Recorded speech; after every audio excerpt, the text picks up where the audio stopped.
আচ্ছা, আমার কথা শোনার জন্য তোমাদেরকে স্বাগত জানাই। আমার ক্লাস করার জন্য স্বাগত জানাই। তোমরা কমেন্ট বক্সে কিছু প্রশ্ন করেছিলে। আজকের ভিডিওটা মেইনলি করছি কমেন্ট বক্সে তোমাদের করা প্রশ্নগুলোর অ্যান্সার দেওয়ার জন্য। মানে এটাকে কিউ&এ ভিডিও বলা যায়। তোমরা যে কোশ্চেন গুলো করেছো, 3-4টা প্রশ্ন আছে, এই প্রশ্নগুলোর অ্যান্সার দিব এবং তোমাদের আরো যাদের যা প্রশ্ন আছে তা তোমরা কমেন্ট বক্সে করে রাখতে পারো। এগুলোর উত্তর আমি দেওয়ার চেষ্টা করব ভবিষ্যতে কোনো ভিডিওতে ইনশাল্লাহ।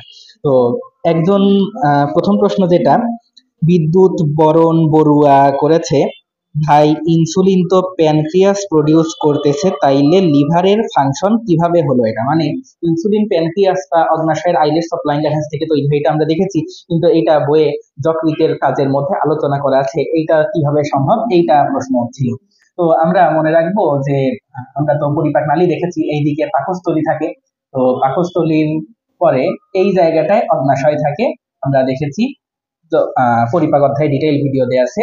আর এখানে যকৃত থাকে। তো অগ্নাশয়ের একটা পার্ট, যকৃতের 2টা নালী আছে, সব আমরা জানি। তো আমরা মনে রাখবো অগ্নাশয়ের আইলেটস অফ ল্যাঙ্গারহ্যান্স মানে অন্তঃক্ষরা অংশ, এইখান থেকে আইলেটস অফ ল্যাঙ্গারহ্যান্স থেকে ধরলাম এইটা হলো আইলেটস অফ ল্যাঙ্গারহ্যান্স, এখানে কিছু কোষ আছে বিচ্ছিন্ন দ্বীপের মতো, এর মধ্যে থেকে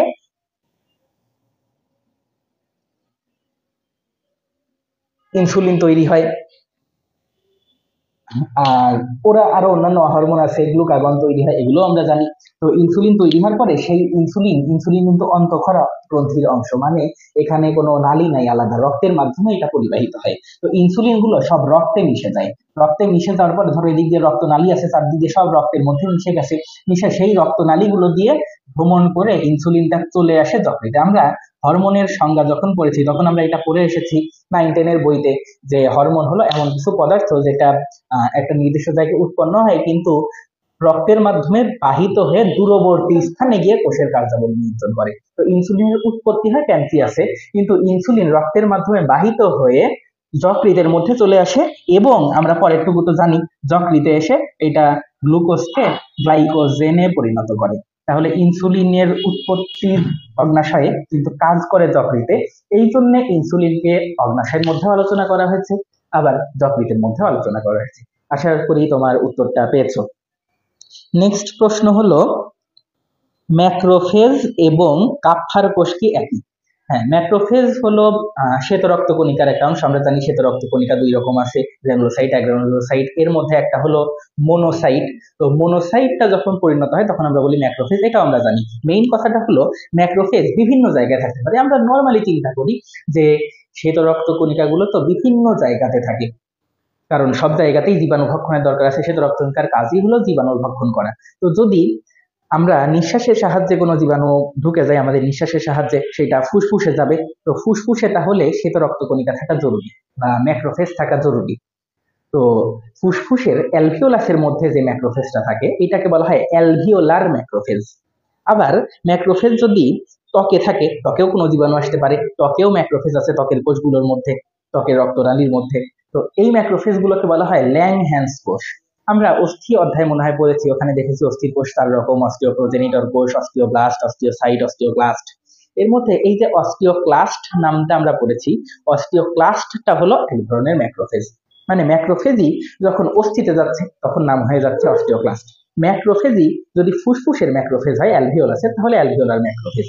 আবার ম্যাক্রোফেজই যদি যকৃতের মধ্যে থাকে তাহলে এই ম্যাক্রোফেজের নাম হয় কাপ্ফার কোষ। এটুকুই পার্থক্য।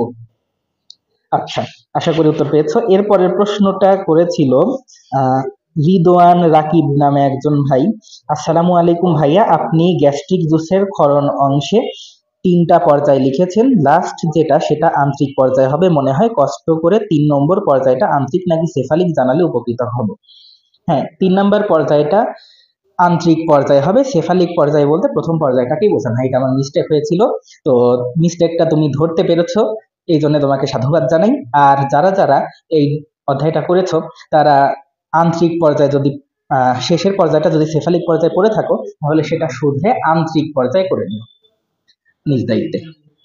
আচ্ছা, লাস্ট কমেন্ট শাহজাদি মরিয়ম মুস্কান করেছে, মানে এই আইডি থেকে করা হয়েছে। তো বলেছে বই দেখে মাথা ঘুরছিল, সামারি করার জন্য অসংখ্য ধন্যবাদ। হ্যাঁ, তো এমনিতে অনেকেই অসংখ্য ধন্যবাদ জানিয়ে কমেন্ট করে, সেইটা আমি এখানে তুলে আনিনি, কিন্তু এইটা তুলে আনার কারণ হলো বই দেখে মাথা ঘুরছিল এই প্রসঙ্গটা টানা। যে কোনো ক্ষেত্রেই বায়োলজি বই দেখে মাথা ঘোরাই স্বাভাবিক। আমরা দেখি যে বায়োলজি বই অনেক কোটি কোটি কোটি কোটি অনেক লেখা থাকে, এইসব লেখার আগা মাথা কিছুই বোঝা যায় না, অনেকটা থিসিসের বই পুস্তক যেমন হয় সেই রকম করে এক ডাক্তার লিখেছে। আবুল হাসান স্যার অনেক বড় মাপের মানুষ, উনি মোটামুটি গবেষণা করে যা যা পেয়েছেন এইসব লিখে রাখবো, এটাই স্বাভাবিক। তো আমাদের সেগুলো সব মাথায় নেওয়ার দরকার নেই। আবার যেটুকু আমাদের মাথায় নেওয়ার দরকার আছে, ধরো আমি যে জিনিসটা আজকে পড়ালাম বা তোমার যে কোনো স্যার যেটা পড়ালো, এটা সহজ করে তুমি বোঝার চেষ্টা করো। বুঝে আগে তোমার মাথায় রাখো কিভাবে সহজ করে তুমি জিনিসটা তোমার মাথায় সেট করেছো। সেই সেট করা জিনিসটা পড়ার আগে চিন্তা করে নাও। ধরো আমি পরিপাক অধ্যায়ে যকৃতের কাজ যা পড়ালাম, এইটা তুমি আগে মাথায় চিন্তা করে নাও যে ভাইয়া ভিডিওতে কি কি পড়িয়েছিল। যকৃতের কাজ তো খুবই ইজি করে আমি আমার সাধ্য মতো ইজি করে পড়ানোর চেষ্টা করি। তো তুমি বুঝে নাও যে হ্যাঁ, এইভাবে এইভাবে এইভাবে সবকিছু হলো, ইজি করে তোমার মাথায় আসে। এখন তুমি বই পড়া শুরু করো এবং বইয়ের সঙ্গে জাস্ট মিলাইতে থাকো। তুমি যদি আগেই মাথার মধ্যে এটা না এনে আগে বই পড়ে তারপর বই থেকে বোঝার চেষ্টা করো, তাহলে তোমার বই দেখে মাথা ঘোরা কিন্তু খুবই স্বাভাবিক। এইটা তোমরা সবাই খেয়াল করবা। আগে তুমি মাথার মধ্যে ঢুকাবা জিনিসটা, তারপর সেইটাই চিন্তা করতে করতে বইয়ে জাস্ট মিলাবা, নাথিং ইজ। আচ্ছা, লাস্ট একটা কমেন্ট দিয়ে আমি শেষ করব। লাস্ট কমেন্টটা আমার খুবই ভালো লেগেছে, এই জন্য দেয়া আর কি।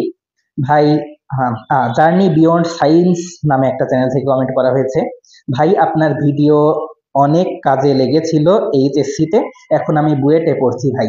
তো এইটা সত্যি একটা ভালো লাগার মতো ব্যাপার, এবং এই জন্য এই ভিডিওটা সামনে আনলাম। তো তুমি বুয়েটে চান্স পেয়েছো জন্য তোমাকে অনেক অভিনন্দন, শুভকামনা, অনেক দোয়া থাকলো তোমার জন্য, ফিয়ামানিল্লাহ। আর আমার জন্যও দোয়া করো, সামনে যেন আল্লাহ আমাকেও সাফল্য দান করেন সব ক্ষেত্রে, দিন এবং দুনিয়া উভয় ক্ষেত্রে। আর এই কমেন্টটা করা হয়েছে জার্নি বিয়ন্ড সায়েন্স এই চ্যানেল থেকে। তো এটা সম্ভবত চ্যানেল হতে পারে। তো তোমরা চ্যানেলে ঢুকে দেখতে পারো এবং চাইলে সাবস্ক্রাইবও করে দিতে পারো যদি ভালো লেগে থাকে। ঠিক আছে, আজকে এই পর্যন্তই। তোমাদের আর কারো কোনো রকম সমস্যা থাকলে, শুধু আমার লেকচার থেকেই থাকতে হবে এমন না, যে কোনো টপিকের যে কোনো কনফিউশন থাকলে তোমরা কমেন্টে জানাতে পারো, আমি আমার সাধ্য মতো অ্যান্সার দেওয়ার চেষ্টা করবো ইনশাল্লাহ। আল্লাহ হাফেজ।